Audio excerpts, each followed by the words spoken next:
आयुक्त स्वतः तिथे नालेसफाईच्या संदर्भात पाहणी करून आलेले आहेत. तसे निर्देश पण आम्ही त्यांना दिलेले आहे की नालेसफाई ही करावी लागणार आहे. पावसाळीपूर्वीची पूर्ण तयारी शासनाने देखील बैठक घेतलेली आहे गेल्या 3 दिवसापूर्वी आणि त्यानुसार सगळे आदेश निर्गमित केले आहेत आणि बांधकाम विभाग हे काम करणार आहे.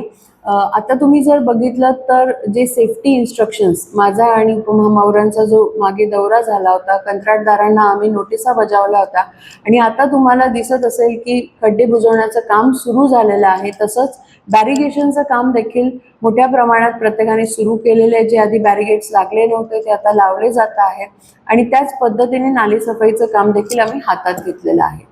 पण येत्या आठवड्याभरात तुम्हाला दिसेल की नालेसफाई ही जोरात सुरू झालेली असणार आहे आणि किंबहुना ते एक डेडलाईन घेऊन आम्ही कंप्लीट पण करतोय, कारण आपल्याला नाशिकचं वातावरण माहिती आहे. किती जरी अल निनो असला आणि काय वेदर रिपोर्ट्स असले तरी सुद्धा नाशिकला 7 जून नंतर 10 जून पर्यंत पावसाळा हा लागतोच. पण असं काही पाहिल्यानंतर येत्या 10 जूनच्या आत आम्हाला हे सगळं आटोपायचं